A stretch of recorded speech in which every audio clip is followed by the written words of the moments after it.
Hello friends, welcome back. Welcome to G Tech Poly. दोस्तों, हम डीएसएमएस में आज रिवेट जॉइंट का 5वां पार्ट पढ़ेंगे और इस 5वें पार्ट में आपको मैं न्यूमेरिकल क्वेश्चंस कराऊंगा। इससे पहले चौथे पार्ट में भी हमने न्यूमेरिकल क्वेश्चंस ही किए थे। उसमें हमने नॉर्मल क्वेश्चन किए थे स्ट्रेंथ और इफ़िशियंसी के, यानी रिवेट जॉइंट की जो सामर्थ्य होती है और दक्षता होती है वो ज्ञात की थी हमने 4th पार्ट में। अब पार्ट 5 में हम न्यूमेरिकल क्वेश्चंस करेंगे दोस्तों डिजाइन के।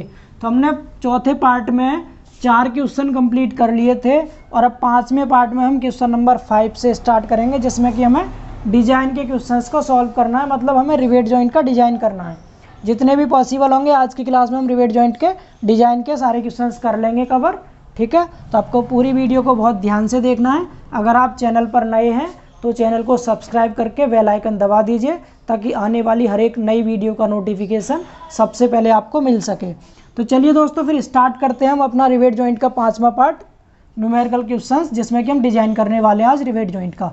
तो देखिए क्वेश्चन लिखा हुआ है, 10 mm मोटी 2 प्लेटों को एकल लैप जोड़ द्वारा जोड़ने हेतु रिवेट जोड़ का अविकल्पन करें। क्या लिखा है? रिवेट जोड़ का अविकल्पन। अविकल्पन को इंग्लिश में दोस्तों डिजाइन बोलते हैं। आपको डिजाइन करने के लिए कहा है इसने। ठीक है, तो जब भी आपसे डिजाइन की बात करेगा आपको सिर्फ और सिर्फ एक ही चीज़ देगा क्वेश्चन में, वो प्लेट की थिकनेस, या इसके अलावा ज़्यादा से ज़्यादा क्या दे सकता है आपको, जितना लोड इस पर काम कर रहा होगा वो और दे देगा। यानी कि जो 2 प्लेट आपको आपस में जोड़नी है, सपोज एक प्लेट ये हो गई और दूसरी प्लेट, एक प्लेट ये हो गई। कैसे जोड़ना है? लैप जॉइंट से। तो सपोज कीजिए दूसरी प्लेट ये है, एक दूसरे के ऊपर रख के दोनों प्लेट को हमें जोड़ना है यहाँ पर सिंगल रिवेट लैप जॉइंट द्वारा इनको। तो इन दोनों प्लेट की आपको थिकनेस देगा, ये भी 10 mm की है और ये भी 10 mm की है। केवल इतना देगा डिजाइन में। इसके अलावा आपको स्ट्रेस दे सकता है FT, FS, FV की वैल्यू। अगर ये नहीं देगा तो आपको मैंने लिखवाई भी थी, उन वैल्यूज़ का यूज करके आप डिजाइन ईजिली कर सकते हैं। समझ पा रहे हैं इतना? तो चलिए बात करते हैं फिर डिजाइन की। तो इस डिजाइन में आपको 5 स्टेप याद रखनी है। मेन स्टेप रिवेट जॉइंट के डिजाइन के केवल 5 होते हैं दोस्तों।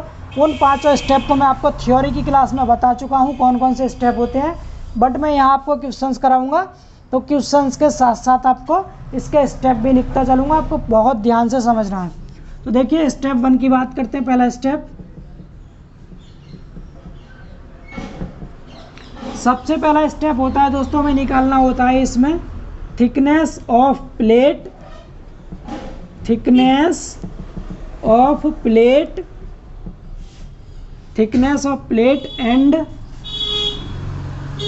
डाया ऑफ रिवेट, यानी प्लेट की मोटाई और रिवेट का व्यास। ये 2 चीज़ निकालते हैं हम पहले स्टेप में। समझ पा रहे हैं? तो पहले हम प्लेट की मोटाई की बात करते हैं। यहाँ पर एक ही प्लेट है केवल, मेन प्लेट। तो मेन प्लेट की मोटाई की ही बात करेंगे सिर्फ। यहाँ पर कवर प्लेट नहीं है तो कवर प्लेट से हमारा कोई मतलब नहीं इस क्वेश्चन में। ठीक है, तो यहाँ लिखेंगे थिकनेस ऑफ मेन प्लेट। तो यहाँ लिखिए थिकनेस ऑफ मेन प्लेट, यानी मुख्य प्लेट की मोटाई। तो मेन प्लेट की मोटाई को T बोलते हैं दोस्तों। कितनी दे रखी है? 10 mm दी गई है, तो यहाँ 10 mm लिख देंगे। इतना समझ पा रहे हैं? इसके बाद बात करते हैं फिर किसकी, क्योंकि प्लेट की मोटाई निकाल ली, अब डाया ऑफ रिवेट निकालेंगे आप। तो डाया ऑफ रिवेट में क्या करेंगे, यहाँ देखिए पहले लिखेंगे नॉर्मल डाया। तो नॉर्मल डाया ऑफ रिवेट। तो रिवेट के नॉर्मल डाया को हम फाई से डिनोट करते हैं। और इसको कैसे निकालते हैं, तो मैंने आपको अनविन फार्मूला लिखवाया था दोस्तों। वो क्या होता है? 6.05 √T लिखवाया था ना मैंने आपको, एक अनविन फार्मूला। क्या बोलते हैं इसको? अनविन्स फार्मूला। और अनविन फार्मूला में क्या करते हैं हम, जब आपको प्लेट की थिकनेस दे रखी होती है तो हम नॉर्मल डाया निकालते हैं रिवेट का। समझ पा रहे हैं? तो इसको सॉल्व कीजिए यहाँ से। तो फाई कितना आएगा निकल के? 6.05 √T की जगह कितना 10 रख देंगे, यहाँ 10 रख दिया। आप इसको कैलकुलेट करेंगे तो ये वैल्यू कितनी आएगी, सॉल्व कर लेते हैं। 6.05 √T की जगह 10 रख दिया, तो ये वैल्यू आ रही दोस्तों 19.13। 19.13 आया है। आप इसको से करके 20 लिख सकते हैं। से करके आप इसको फाई को कितना लिख देंगे, 20 mm। अब ये 20 mm आ गया normal dia of rivet, rivet का सामान्य व्यास। मैं हिंदी साथ साथ बोल रहा हूँ, आप हिंदी में लिख सकते हैं, मैं यहाँ पर आपको इंग्लिश ही लिखूँगा इसको। अब इसके बाद निकालेंगे gross dia. Gross dia of rivet. Dia मतलब डायामीटर होता है, ठीक है। यानी कि अब ग्रॉस डाया निकालिए स्मॉल डी। कैसे निकालते हैं, आपको पता है अगर फाई की वैल्यू 25 mm से कम है तो आप 1.5 जोड़ देंगे, इसमें 20 में कितना जोड़ देंगे 1.5 mm जोड़ देंगे, तो ये 21.5 mm आ जाएगा दोस्तों ग्रॉस डाया। अगर ये वैल्यू 25 से ज़्यादा होती तो इसमें 2 mm जोड़ते। ये दोनों कंडीशन आपको याद रखनी है, मैं लिखवाया भी था। तो आप तीनों चीज़ निकाल चुके हैं दोस्तों, थिकनेस भी, नॉर्मल डाया भी और ग्रॉस डाया भी। तो पहला स्टेप हो चुका है आपका कंप्लीट। समझ पा रहे हैं, तो पहले स्टेप की वैल्यू आपको समझ आ गई होंगी। तो मैं पहले स्टेप की वैल्यू यहाँ लिख देता हूँ एक छोटे से फॉर्म में। टी की वैल्यू 10, फाई की वैल्यू 20 और स्मॉल डी की वैल्यू 21.5। समझ आ गया। इसको रफ करते हैं, अब चलते हैं सेकंड स्टेप की तरफ। स्टेप सेकंड, 5 स्टेप हैं छोटे छोटे, ध्यान से समझेंगे आप, इजीली समझ में आ जाएगा। अगला स्टेप देखिए, second step, step 2। Second step में हम निकालते हैं दोस्तों इसका रिवेट वैल्यू, यानी ये जो आपने रिवेट लगा रखा है यहाँ पर, इस रिवेट की वैल्यू क्या होगी। तो सेकंड स्टेप, आपको स्टेप के नाम जरूर याद होने चाहिए।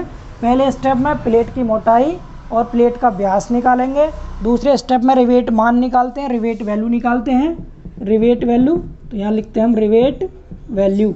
इसको कैपिटल R से प्रदर्शित करते हैं। इसको कैसे निकालते हैं दोस्तों, तो मैंने आपको बताया था जो हमारा रिवेट होता है वो केवल 2 चीज़ में फेल होता है, एक तो ये बियरिंग में फेल होता है और एक सीयरिंग में फेल होता है।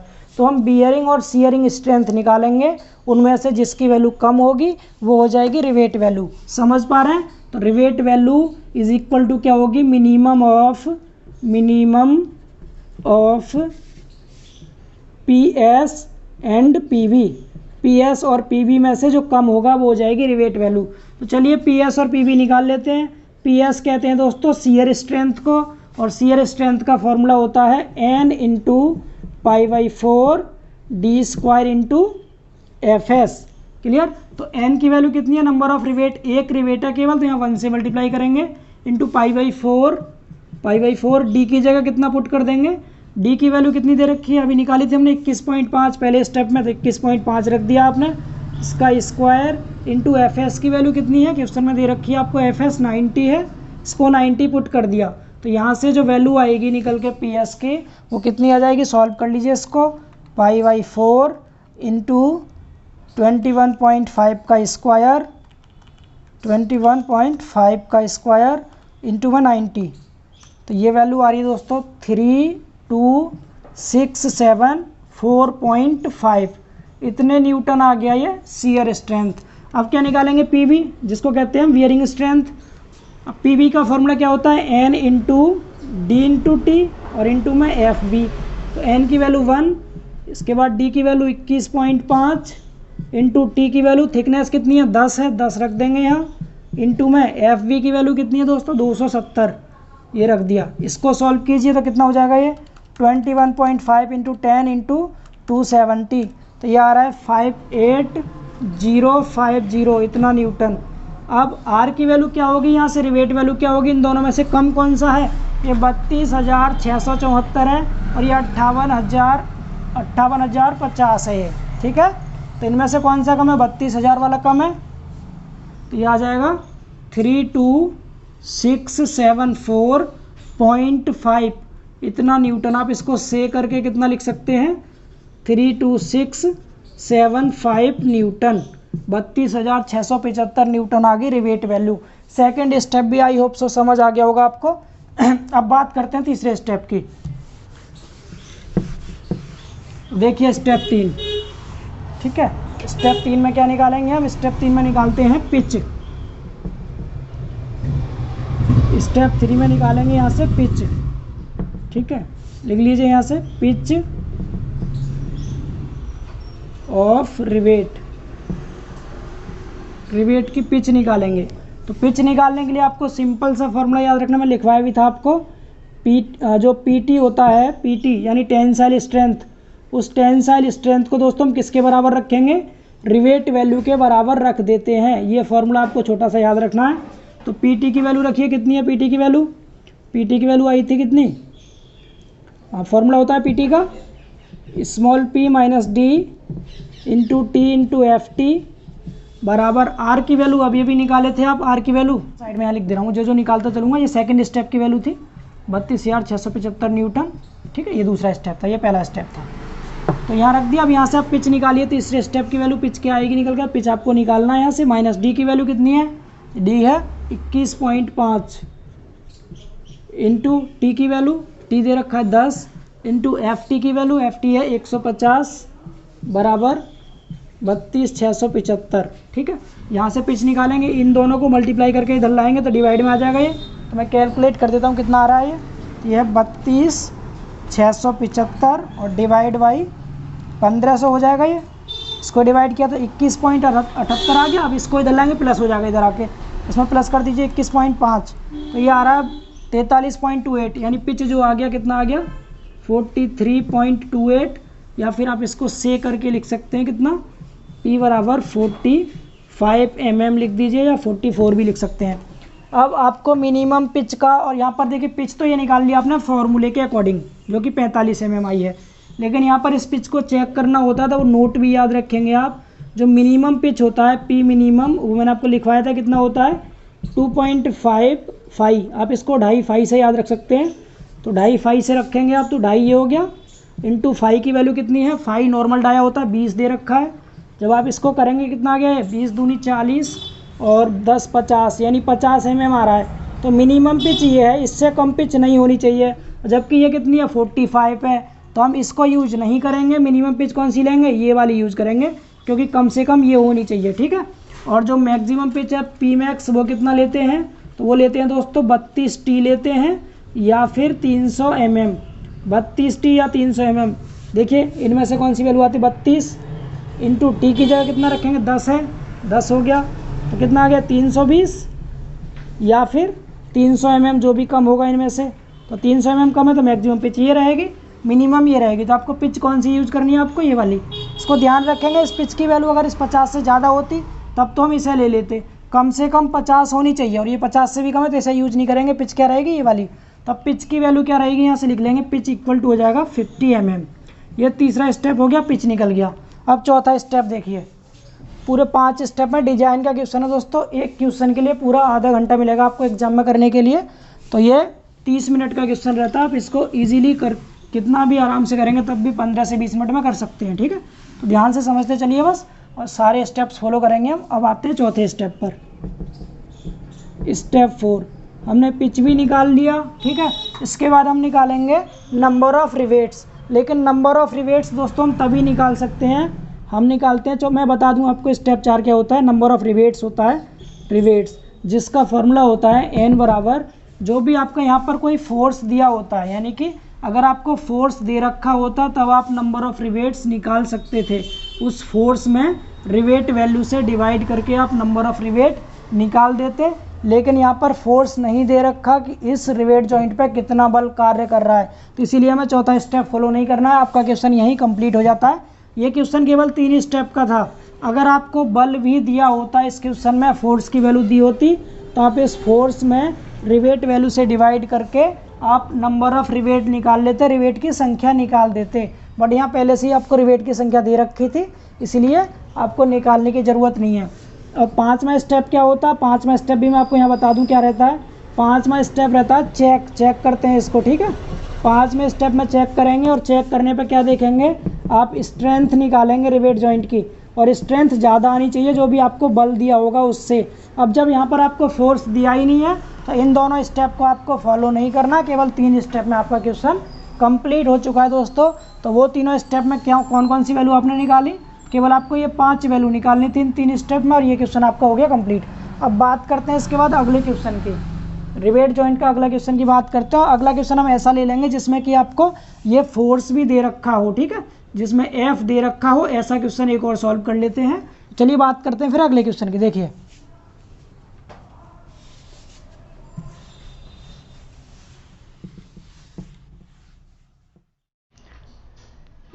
दोस्तों क्वेश्चन नंबर 6। अब दोस्तों जो क्वेश्चन नंबर 6 से आगे जितने भी क्वेश्चन हैं, लगभग 3 क्वेश्चन करेंगे हम अब, और आगे 6, 7, 8 3 क्वेश्चन है, तीनों काफ़ी इंपॉर्टेंट है। और 8वां क्वेश्चन तो बहुत ज़्यादा इंपॉर्टेंट है आपके लिए, क्योंकि वो SSC JEE के मेंस एग्जाम में पूछा गया है।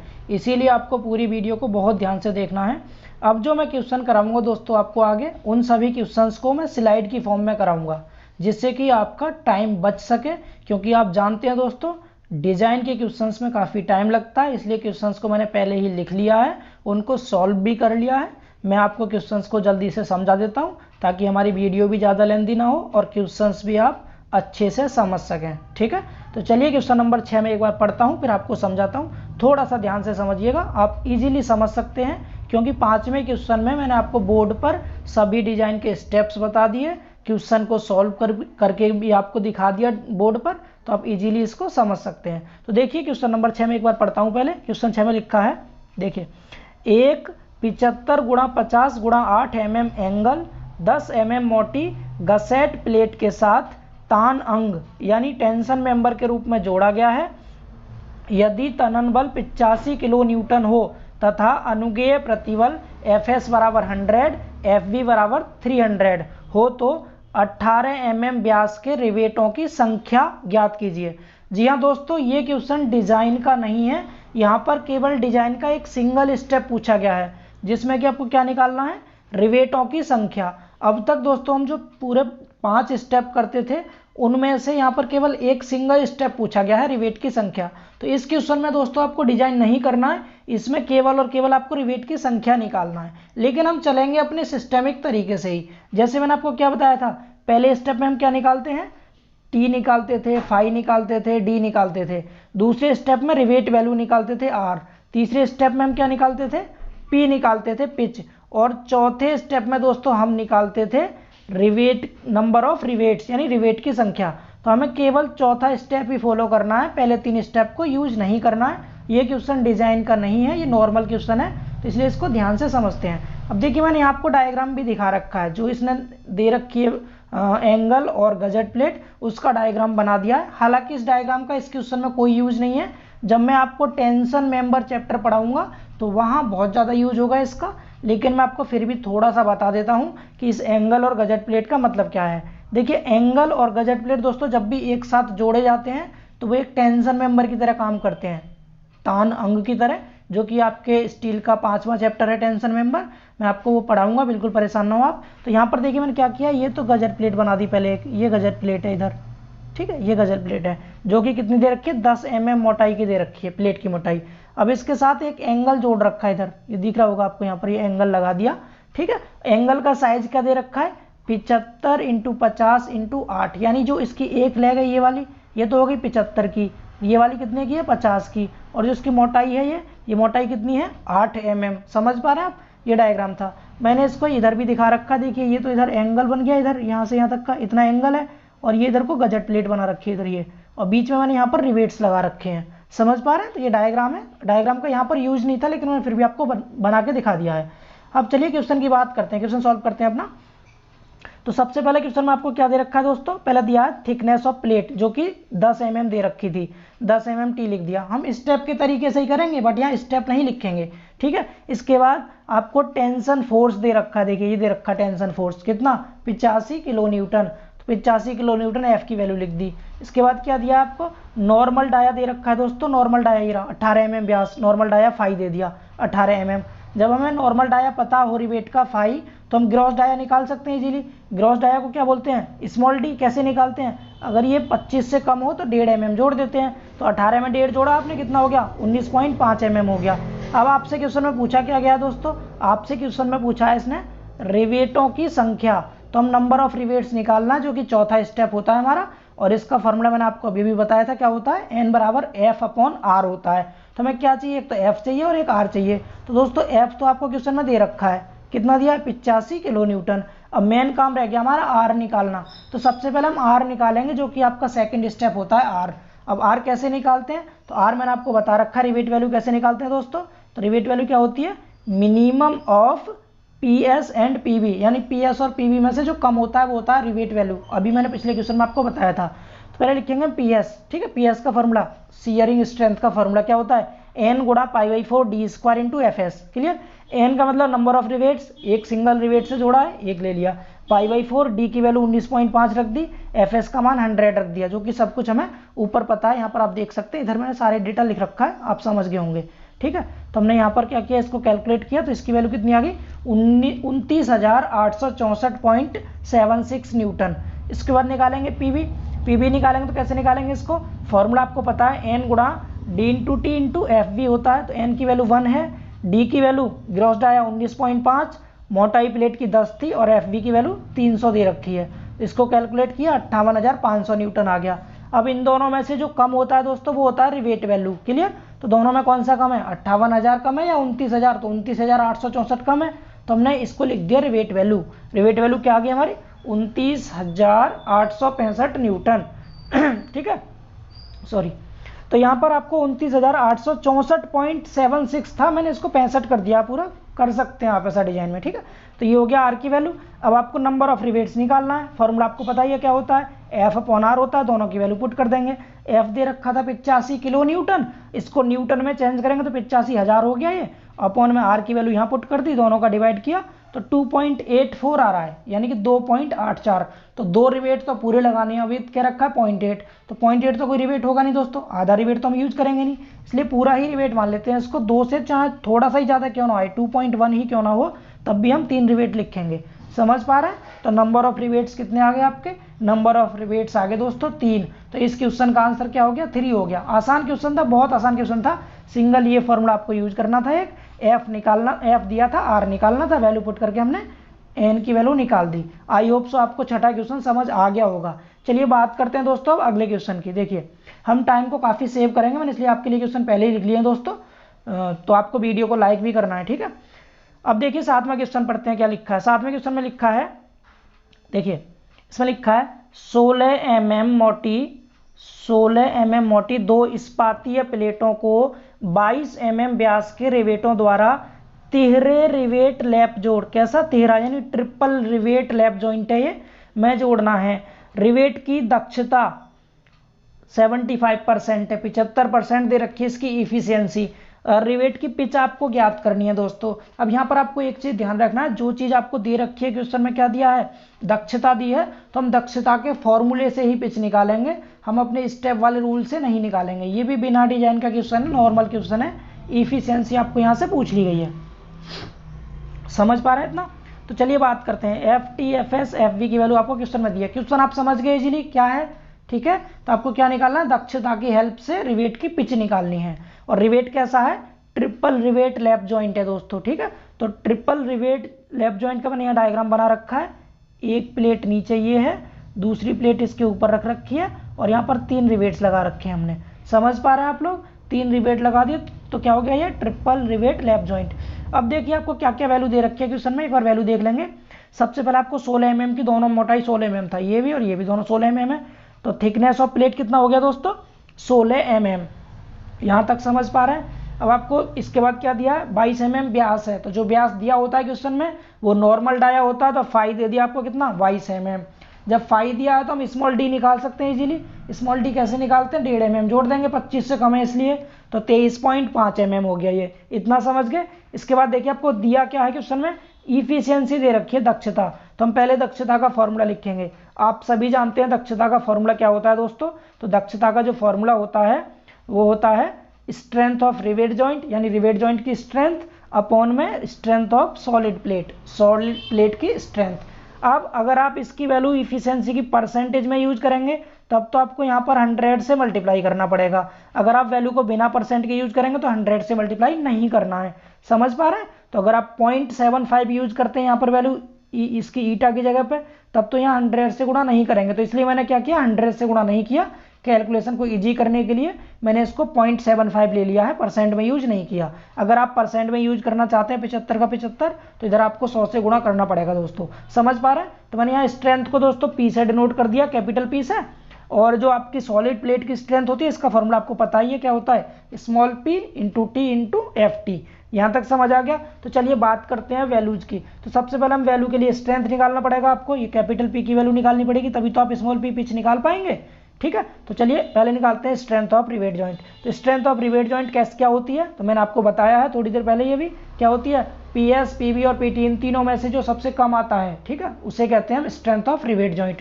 तो तीनों की वैल्यू निकालते हैं। पहले निकालेंगे हम किसकी, पी एस की वैल्यू। पी एस का फॉर्मूला आप जानते हैं, एन गुणा pi by 4 D square into F S होता है। एन का मान कितना है, यहाँ ट्रिपल रिवेट लैप जॉइंट था तो 3 रखेंगे एन का मान, 13 रिवेट लैप जॉइंट दिया है तो 3 रख देंगे। पाई बाई 4 डी का मान आपको पता है 23.5 था, 23.5 रख दिया, इसका स्क्वायर किया। एफ एस की जगह 100 यूज कर लिया क्वेश्चन में दिया था। अब क्या करेंगे, आप इसको कैलकुलेट करेंगे दोस्तों। कैलकुलेट करके ये वैल्यू आ गई आपकी, कितनी वैल्यू आ रही है इसमें, 130,120.84 न्यूटन। यहाँ तक समझ आ गया। अब देखिए इसके बाद निकालेंगे पीवी। पीवी का फॉर्मूला आप लोग सभी जानते हैं। पीवी का फॉर्मूला क्या होता है दोस्तों, तो पीवी का फॉर्मूला होता है एन गुणा D T into F B. N का मान 3 रख दिया, डी का मान 23.5, टी का मान 16 और एफ बी का मान 300 क्वेश्चन में दिया है। ठीक है, क्वेश्चन आप लिख लीजिएगा स्टार्टिंग में ही, वीडियो को पॉज करके। अगर आपने नहीं लिखा तो बैक करके वीडियो लिख सकते हैं क्वेश्चन, क्योंकि स्लाइड की फॉर्म में दोस्तों आपको क्वेश्चन यहाँ शो नहीं हो पाएगा, क्वेश्चन स्टार्टिंग में शो हो गया था आपको।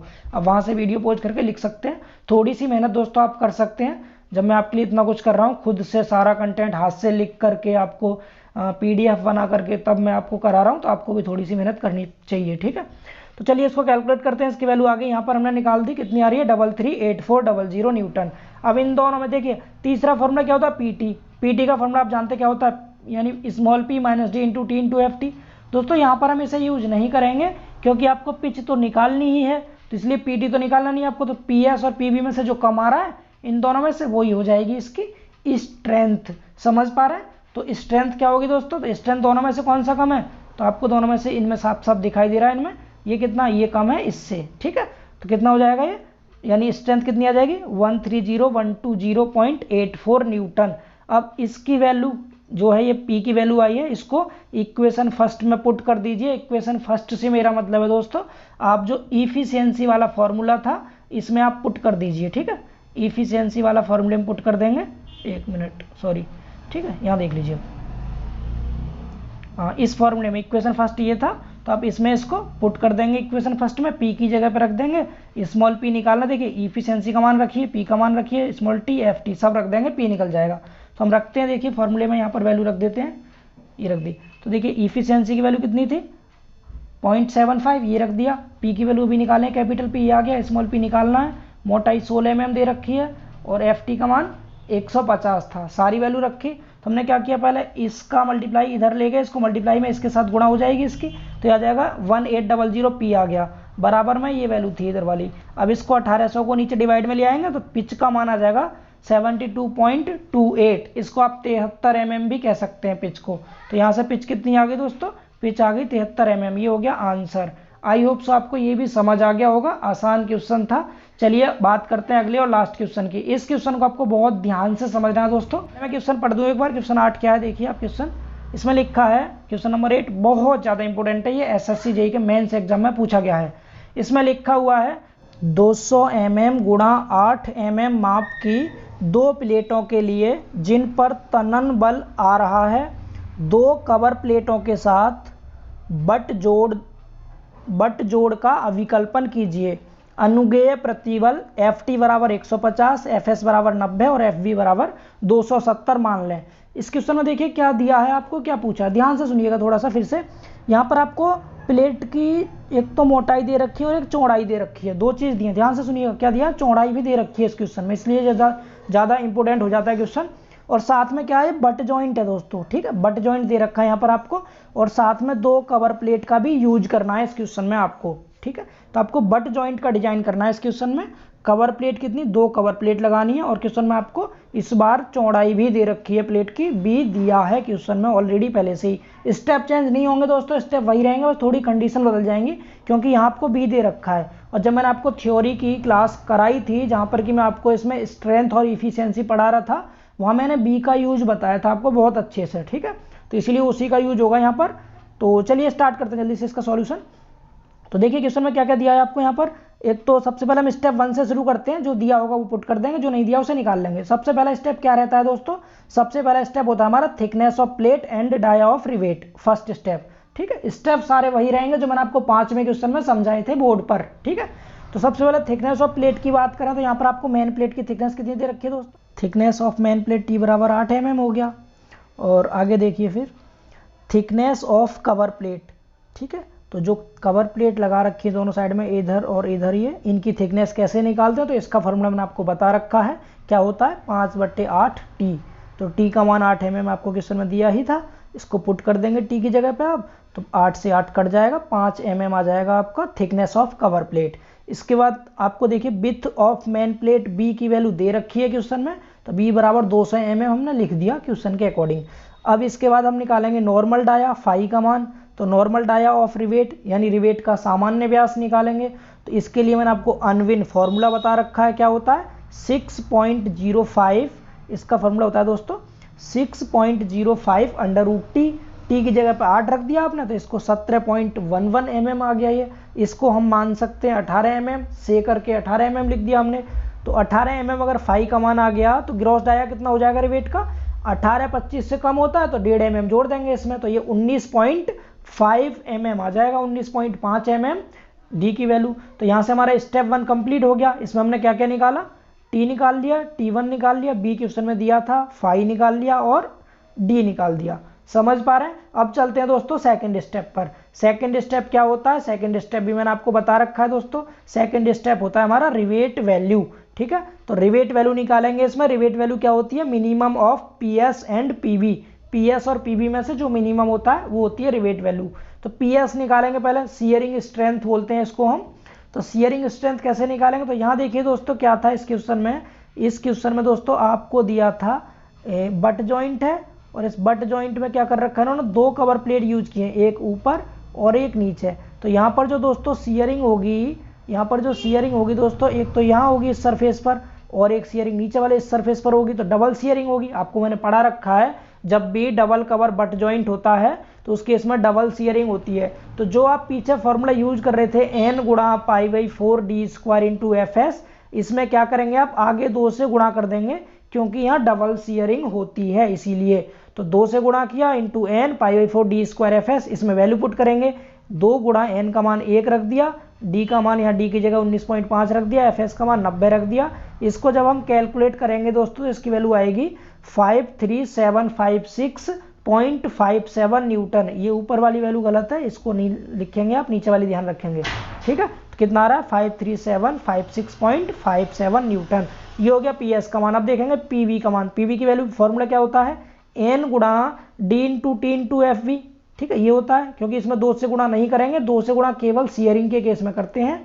तो n का मान रखा आपने, तो n की वैल्यू कितनी है, देखिए यहाँ पर फॉर्मूले 2 होते हैं आपके, एक 2t1 वाला भी होता है, यानी t यहाँ लिखा वहाँ पे हम t1 भी यूज कर लेते हैं, लेकिन कब करते हैं, जब 2t1 का मान कम आए t की वैल्यू से। तो अगर 2t1 देखें तो आप 5 था t1 की वैल्यू, तो 2t1 10 हो गया, जो कि 8 mm से ज़्यादा है, तो 8 mm कम था t का मान, इसलिए हम फॉर्मूले में t वाली वैल्यू यूज करेंगे।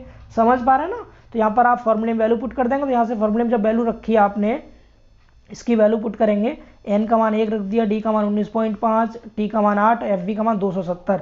तो इस तरह से जब वैल्यू पुट की, इसको सॉल्व किया, ये आ गया 42,120। तो ये 42,120 है, ये 53,756 था। तो दोनों में कौन सा कम है, तो ये 42,000 वाला कम है, तो हम इसी को यूज कर लेंगे रिवेट वैल्यू के लिए। दोनों में से जो कम होता है वो रिवेट वैल्यू होती है। तो दूसरा स्टेप भी पूरा हो गया हमारा, 42,120 न्यूटन आ गया रिवेट वैल्यू। अब बात करते हैं दोस्तों तीसरे स्टेप की। स्टेप 3 में क्या निकालते हैं दोस्तों, तो जो हमारा बट जो लैप जॉइंट होता था, लैप जॉइंट में हम तीसरे स्टेप में दोस्तों पिच निकालते थे। आपको मैंने पीछे 5वां क्वेश्चन कराया भी है, वहाँ पिच निकालते थे। लेकिन इस क्वेश्चन में हम पिच नहीं निकालेंगे दोस्तों, क्योंकि यहाँ पर आपको बी की वैल्यू दे रखी है, तो पिच की जगह हम बी यूज करेंगे, ठीक है। तो इसीलिए यहाँ पर पिच आपको नहीं निकालनी है, बी निकालना है। बी मतलब दिया है तो बी का यूज करना है, इसीलिए तीसरे स्टेप की जगह हम डायरेक्ट चौथा स्टेप यूज करेंगे, लेकिन लिखेंगे स्टेप नंबर 3 ही। तो चौथा स्टेप क्या होता था हमारा, वो होता था नंबर ऑफ रिवेट्स, यानी रिवेट की संख्या। तो स्टेप 3 में हम लिख देंगे रिवेट की संख्या। तो रिवेट की संख्या का फॉर्मूला आप सभी बहुत अच्छे से जानते हैं, क्या होता है, F/R होता है, n बराबर F/R। F का मान दोस्तों हमें दिया नहीं है क्वेश्चन में, R का मान हम निकाल चुके हैं ऑलरेडी। R का मान अभी आपने निकाला था 42,120 आया था दूसरे स्टेप में। अब F का मान हम निकालेंगे, तो F का मान निकालने के लिए हम क्या करेंगे, टेंसाइल फोर्स का फॉर्मूला यूज करेंगे, PT।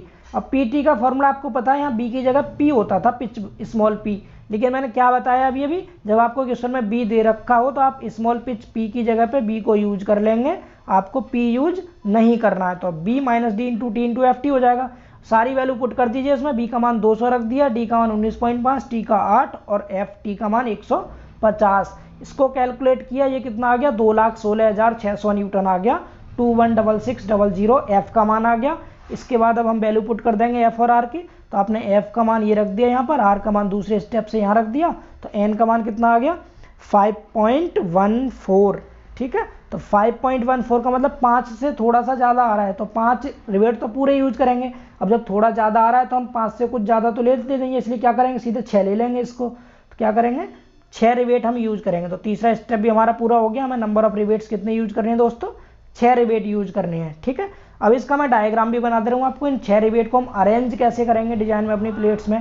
तो यहाँ पर मैंने डायमंड रिवेटिंग में इनको अरेंज करके दिखा रखा। डायमंड रिवेटिंग मैंने आपको थ्योरी में पढ़ाया था। क्या होती है डायमंड रिवेटिंग दोस्तों, तो हम क्या करते हैं, 2 प्लेट होती है हमारी, एक प्लेट ये हो गई और एक प्लेट ये हो गई। ठीक है, कवर प्लेट और मेन प्लेट आपको पता है, ये मेन प्लेट एक ही है, एक ही है, 2 मेन प्लेट है, 2 कवर प्लेट है। ठीक है, तो हमने यहाँ पर क्या कर रखा देखिए, पहले हमने अंदर वाले सेक्शन पर ज़्यादा रिवेट लेते हैं, फिर उससे बाहर वाले पे एक कम लेते हैं, फिर उससे बाहर वाले पे एक और कम कर देते हैं। इस तरह से हम कम करते जाते हैं ना बाहर की तरफ डायमंड रिवेटिंग में। तो यहाँ 6 रिवेट है, हमने क्या किया, पहली लाइन में 3 ले लिए, फिर दूसरी में 2 ले लिए, फिर तीसरी में 1 रिवेट ले लिया। इसी तरह हमने दूसरी प्लेट पर भी दिखा रखा है, सेम प्रोसेस। ठीक है, 3 यहाँ पर, 2 यहाँ पर, 1 यहाँ पर, 6 रिवेट आ गए। एक तरफ 6 रिवेट लगाते हैं बट जॉइंट में, जैसे ये आपका 2 कवर प्लेट है, 2 मेन प्लेट है, इधर कवर प्लेट है यहाँ पर। तो हम क्या करेंगे 6 तो यहाँ लगाएंगे रिवेट्स, और 6 ही रिवेट हम कहाँ लगाएंगे, इस साइड लगाएंगे, पूरे 6 दोनों तरफ लगाते हैं। तो ये आप समझ गए होंगे अरेंजमेंट इसका। ठीक है, अब बात करते हैं अगले चौथे स्टेप की, जो कि हमारा स्टेप रहता है स्ट्रेंथ का। मैंने आपको बताया था जो हम स्ट्रेंथ निकालते हैं उसका मान जो इस पर फोर्स है उससे ज़्यादा होना चाहिए, तब तो आपका रिवेट जॉइंट का डिजाइन ओके है, अदरवाइज नहीं। तो हम पहले स्ट्रेंथ निकालेंगे। अब दोस्तों जब भी आपको डायमंड रिवेटिंग का केस दे रखा हो तो उस केस में आप अलग अलग सेक्शंस पर स्ट्रेंथ निकालते हैं। पहले सेक्शन पर अलग निकालेंगे, दूसरे पर अलग निकालेंगे, तीसरे पर अलग निकालेंगे। तो सबसे पहले अगर हम बाहर वाले सेक्शन की बात करें दोस्तों, इस सेक्शन की, तो इस सेक्शन पर लोड का जो इफेक्ट है वो सबसे पहले पड़ेगा, क्योंकि ये सबसे पहले आ रहा है। आप इधर भी देख सकते हैं पहला सेक्शन, तो इस पर सबसे पहले पड़ेगा लोड का इफेक्ट। तो इसलिए हम इस पहले सेक्शन को दोस्तों बोलते हैं क्रिटिकल सेक्शन। तो पहले बात करते हैं हम क्रिटिकल सेक्शन की। क्रिटिकल सेक्शन पर निकालते हैं स्ट्रेंथ। तो अगर हम क्रिटिकल सेक्शन में देखें दोस्तों, केवल एक रिवेट आ रहा है, सिंगल रिवेट। तो जो हम फॉर्मूला यूज करेंगे स्ट्रेंथ का, वो क्या यूज करेंगे, बी माइनस डी, केवल डी लेंगे, सिंगल एक डी, क्योंकि एक ही रिवेट आ रहा था यहाँ पर। तो B minus D into T into F T रख दिया। यहाँ पर वैल्यू पुट कर दीजिए सारी वैल्यू। बी का मान 200 रखा, डी का मान 19.5, टी का मान 8 और एफ टी का मान 150। ये आ गई आपकी पहले सेक्शन 1-1 पर स्ट्रेंथ 2,16,600 न्यूटन। ठीक है, अब बात करते हैं दूसरे सेक्शन की। सेक्शन 2-2 पर निकालेंगे स्ट्रेंथ। तो अगर आप सेक्शन 2-2 को ध्यान से देखें दोस्तों, ये है सेक्शन 2-2। इसमें कितने रिवेट आ रहे हैं, 2 रिवेट आ रहे हैं। तो इसलिए डी की जगह पे आप क्या लिखेंगे, बी माइनस 2डी, क्योंकि 2 रिवेट है इसलिए 2 रिवेट का डाया माइनस करना है आपको। इतना समझ गए। अब इसके बाद इसमें एक रिवेट इससे पीछे भी आ रहा था, तो इस पीछे वाले रिवेट की रिवेट वैल्यू जो होती है आर, उसे और जोड़ देंगे फॉर्मूले में आर। ठीक है, तो आपका कंप्लीट फॉर्मूला बन जाएगा ये। तो फॉर्मूला दूसरे सेक्शन के लिए क्या हो जाएगा, फिर ये हो जाएगा, जहाँ डी था वहाँ तो 2d कर देंगे, तो b minus 2d T into F T, plus में एक रिवेट की वैल्यू r और जोड़ देंगे इसमें, क्योंकि ये जो आपका पहले रिवेट आ रहा था, ये फर्स्ट वाला रिवेट, ये भी इसमें से कुछ लोड को वियर करने में हेल्प करेगा ना, यानी कि इन दोनों पर जो लोड आएगा उससे पहले ये लोड भी सहेगा कुछ, तो ये लोड सहेगा, तो इसकी रिवेट वैल्यू इसलिए हम ऐड कर देंगे इसकी पहले। तो हमने क्या कर दिया, यहाँ पर रिवेट वैल्यू आर भी जोड़ दी, सारी वैल्यू पुट कर दी। बी का मान 200 रख दिया, डी की जगह डी रख दिया 19.5, टी 8 रख दिया, एफ टी 150 रख दिया, और आर का मान जो था वो 42,120 रख दिया। इस तरह दूसरे सेक्शन पे भी स्ट्रेंथ निकाल दी, 2,35,320 न्यूटन। ठीक है, अब बात करते हैं तीसरे सेक्शन की। अगर आप तीसरा सेक्शन देखें दोस्तों, तो इस तीसरे सेक्शन में आप खुद देखिए ध्यान से, कितने रिवेट आ रहे हैं, 3 रिवेट आ रहे हैं इसमें, समझ पा रहे हैं आप, 3 रिवेट आ रहे हैं इसमें। तो 3 रिवेट आ रहे हैं जब तीसरे सेक्शन में, तो डी की जगह क्या रखेंगे आप, 3d, तो b माइनस 3d आएगा। और जो हम लास्ट में जोड़ते हैं, तो देखिए यहाँ पर इससे पीछे कितने 3 रिवेट हो रहे हैं, इससे पीछे ये वाले 3 रिवेट, तो ये 3 रिवेट भी इस बल को सहने में हेल्प करेंगे। तो इन तीनों रिवेट की 3r और जोड़ देंगे इस फॉर्मूले में।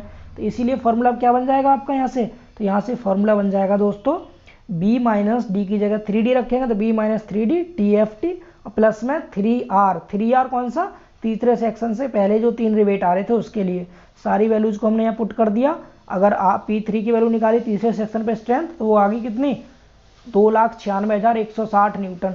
तीनों सेक्शन पे दोस्तों मैंने आपको अलग अलग स्ट्रेंथ निकाल के दिखा दी, इसी तरह आप भी निकालेंगे। तो स्ट्रेंथ का काम खत्म हो गया।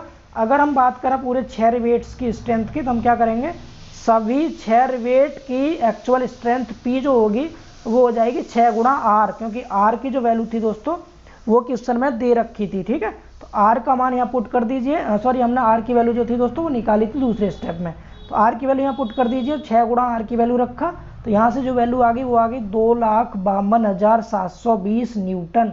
ठीक है, अब ये जो मान है दोस्तों ये F की वैल्यू से ज़्यादा है, ये देखिए 2,16,600 न्यूटन था F का मान जो हम निकाले थे टेंसाइल फोर्स, उससे ज़्यादा है ये स्ट्रेंथ, सभी रिवेट की स्ट्रेंथ, तो इसका मतलब आपका जो ये रिवेट जॉइंट है ये ओके है। ठीक है, अब इसके बाद आप चाहें तो एक लास्ट स्टेप और निकाल सकते हैं, 5वां स्टेप, जिसमें कि आप इफिशियंसी निकाल कर दिखा सकते हैं।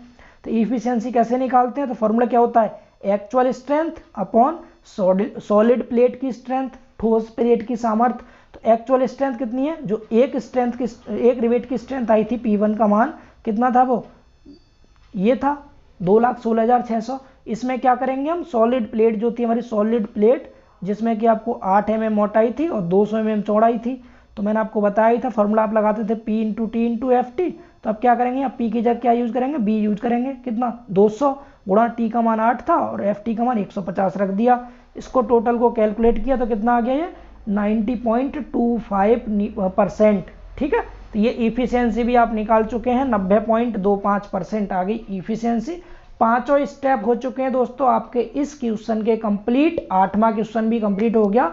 आई होप सो आपको समझ आ गया होगा, बट ये थोड़ा स्लाइड की फॉर्म में था तो मैं समझ सकता हूँ आपको थोड़ी सी प्रॉब्लम आई होगी। अगर आपको फिर भी क्लियर नहीं हुआ तो आप वीडियो को दोबारा रिपीट करके देख लीजिए, आपको क्लियरली समझ में आ जाएगा दोस्तों। ठीक है, अब इसके बाद दोस्तों हम मिलेंगे आपसे नेक्स्ट क्लास में, जो कि रहेगी हमारी बेल्ट जॉइंट की क्लास। ठीक है, अगर आप चैनल पर नए हैं, अभी तक आपने चैनल को सब्सक्राइब नहीं किया है, तो आप चैनल को सब्सक्राइब करके बेल आइकन को दबा दीजिए, ताकि बेल्ट जॉइंट की क्लास का नोटिफिकेशन भी आपको सबसे पहले मिल सके। और अगर अभी तक आपने वीडियो को लाइक नहीं किया है तो वीडियो को लाइक कर दीजिए। इसके बाद दोस्तों हम मिलेंगे आपसे नेक्स्ट क्लास में, तब तक के लिए बाय बाय, टेक केयर।